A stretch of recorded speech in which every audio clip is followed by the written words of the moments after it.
If you're a coach, you're probably making mistakes. I mean, we all make them. In this video, we're going to go over the top 10 mistakes that coaches make that are affecting their bottom line. It's affecting how much money you make. The first mistake, not niching down. If you don't know who your niche is, if you don't know the people that you serve, it's really hard to market. It's really hard to connect. If you don't know exactly that here's problem A and I solve it with solution A, if you don't have those things lined up, just talking to people is really hard. You're standing at a cocktail party and people ask, what is it that you do?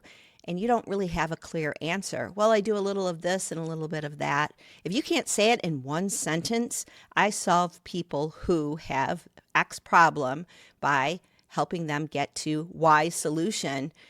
Then you don't have a niche. Get really, really clear on your niche, because not niching down is mistake number one. Now, mistake number two is underpricing services. If you do not have your services priced properly, you're leaving money on the table. When you're just getting started as a coach, it's really hard to determine what is an appropriate rate for the services that you're offering. Now, when you're just getting started, you're going to want to price your services in a way that gets people to say yes. They see the clear value proposition that you bring to the table, and they're willing to pay for a fast solution. And when you start getting busier, that's the time when you can up your rates. If your coaching calendar is full, it's time to raise your rates. You need to allow yourself time to research, time to sharpen your own saw. You need to allow time for you to market. If you're too full, it's time to raise your rates. Mistake number three that coaches make is neglecting marketing. Of course, you didn't go into coaching to be a sales and marketing professional, did you? Sales is hard. Marketing can be even harder, especially where the algorithms are today. You're putting out content to your socials. You're writing blog posts that are search engine optimized. You're doing all of the right things, and yet your message isn't landing with your audience.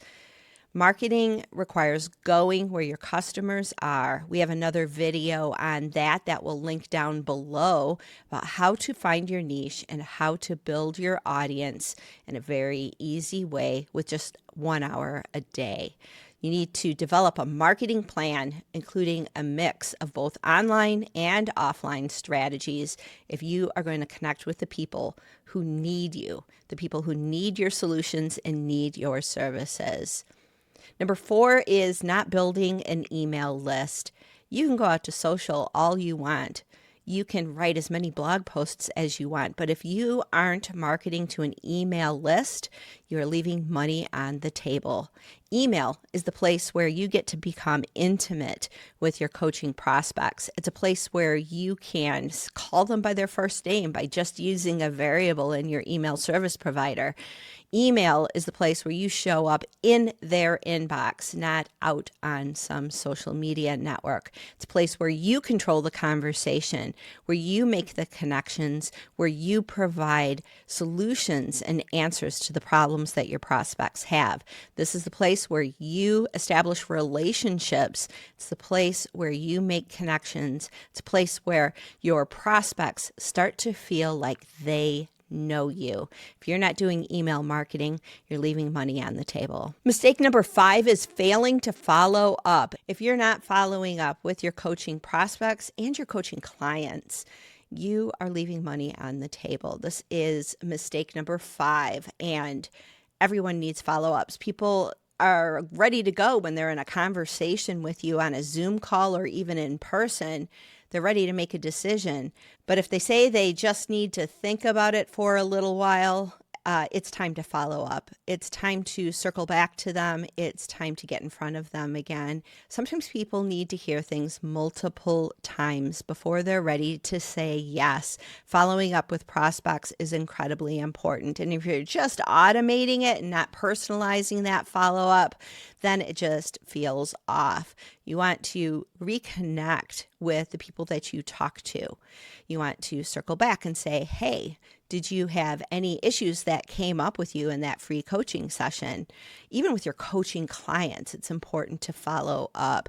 If you go through an important shift with a client, if they get to a breakthrough, a transformation, circle back later that day or maybe the next morning and ask them how they're feeling. If that one shift has changed something else that they're thinking about, and if they need another session, incredibly important to follow up and talk to your prospects and your customers after a session. Mistake number 6, offering too many free sessions. Now, I know you didn't go into coaching to become the most wealthy person on the planet. Maybe you did, but you came into coaching because you like the transformations. You like being of service. You like being the guide there with your client when they are making breakthroughs in their life. I know I'm a coach too, and I see it all the time. I get somebody to a place and I get chills.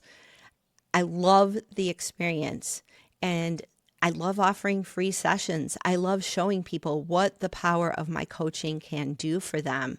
But offering too many free sessions is taking your time away from paying clients. Do a few of them because I know it feels good and you want to help people, but doing too many takes time away from building your business. And if you want to be profitable in your coaching business, if you want to continue doing coaching, you have to think about your bottom line.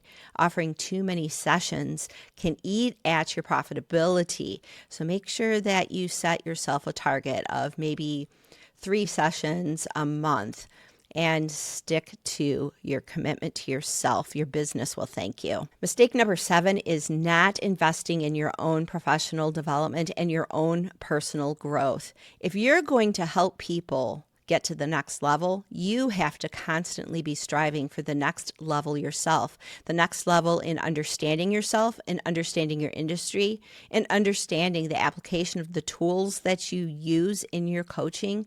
If you are not on a consistent basis up-leveling your own knowledge of how humans work, then you are not setting yourself apart as a coach. You are not bringing new tools to the table. And if you don't have new tools, if you don't have new insights, clients are naturally going to gravitate to the coaches who are doing that work.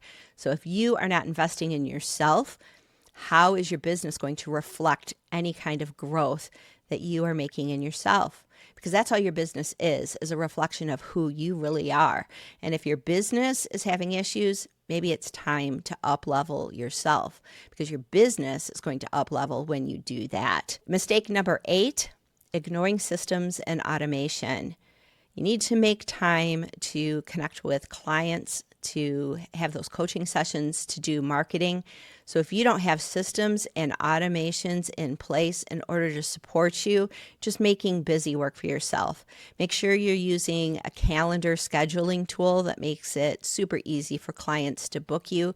Make sure you have your accounting systems in place. Make sure you have your client trackers in place so that when you are starting a new session with a client that's been with you for a while, you remember where you left off and you can circle back to anything that was left open. And you understand sort of the foundations of where they are once you start the next session. So make sure you're investing in systems and automations in order to make your life easier. Mistake number 9 is not creating scalable products. You need scalable income streams, products, courses, anything that you can create once and sell multiple times.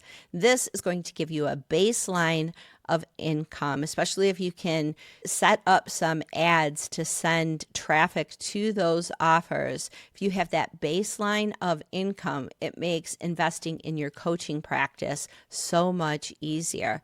So think of some ways that you can take a client coaching session and the learning that a client got, a breakthrough that they got, and how can you turn that specific thing into a product that anyone can use.